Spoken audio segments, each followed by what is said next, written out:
الكريم أما بعد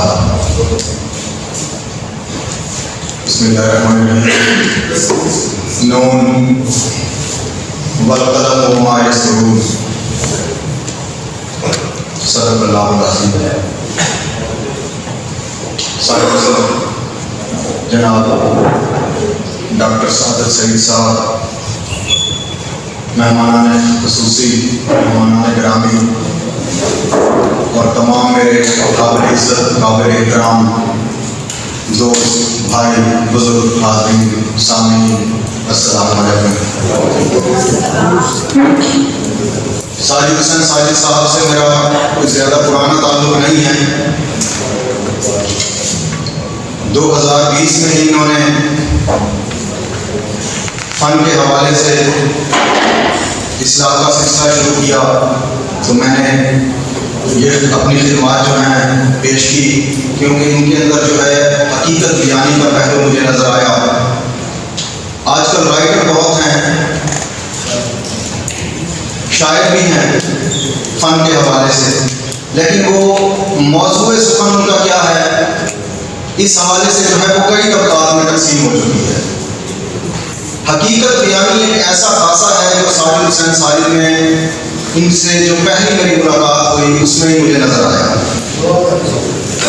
تو بعد میں جو ہے مجھے معلومات جب ہوئی ہیں کہ ایسے جید اساتذہ کرام جو ہیں جنہوں نے ان کی تربیت کی تعلیم اور تربیت کے میدان میں، تو ان سے بھی ملاقات کا موقع ملا ہے، ان کی بات سننے کا بھی موقع ملا ہے، ان کے خیالات سننے کا بھی موقع ملا ہے.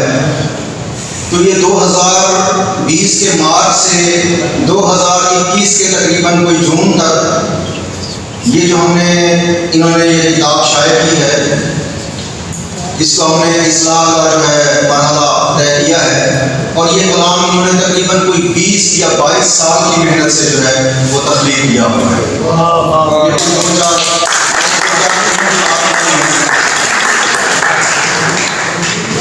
تو اب میں یا ساجد صاحب اب ہم اپنی تعریف خود کیا کر سکتے ہیں؟ تعریف اللہ تعالیٰ کی ہے، وہی اسی نے فن پیدا کیے ہیں، اسی نے فن جو ہے وہ اپنے بندوں کو دیے ہیں. تو یہ فن جو ہے یہ ساجد صاحب کے ذہن تک دل تک یہ پہنچ چکا ہے، اور ان کے فکر اور ان کے خیالات جو ہیں وہ یقیناً قابل تحسین ہیں. اور ایک ان میں خوبی جو ہے یہ ہے، میں تو اسے خوبی نہیں کہوں گا کہ یہ ان کی اشعار میں جو یہ بیان فرماتے ہیں موضوع وہ کسی نہ کسی واقعے سے جڑا ہوتا ہے.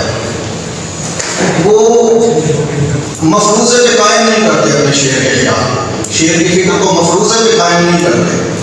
وہ کسی نہ کسی واقعے سے، کسی نہ کسی انہونی سے، کسی نہ کسی معاشرتی ناہمواری سے وہ جڑا ہوا ہوتا ہے جو کہ اس میں بیان کرتے ہیں. تو یہ ان کی کتاب شائع ہو چکی ہے، آپ تک پہنچ چکی ہے، آپ نے دیکھ بھی لی ہے، اور اکثر احباب نے جو ہے اس کا مطالعہ بھی کر لیا ہے. تو ان کو میں مبارکباد پیش کرتا ہوں، اور میری دعا ہے کہ یہ آئندہ اس سے زیادہ جو ہے نا یہ اپنی فکر کو، یہ ابلاغ کو جو ہے یہ جاری رکھیں. تو اللہ تعالیٰ ہمیں اور بھی توفیقات دے، اور یہ جو ہمارا ایک تعلق ہے اس کو بھی قائم و دائم رکھے، اور ان کے قلم میں جو ہے وہ زیادہ سے زیادہ طاقت اللہ تعالیٰ عطا فرمائے. زیادہ دیر میں حائل نہیں ہوں گا، پہلے بھی جو ہے وہ کافی تاخیر ہو چکی ہے. بہت مہربانی، شکریہ.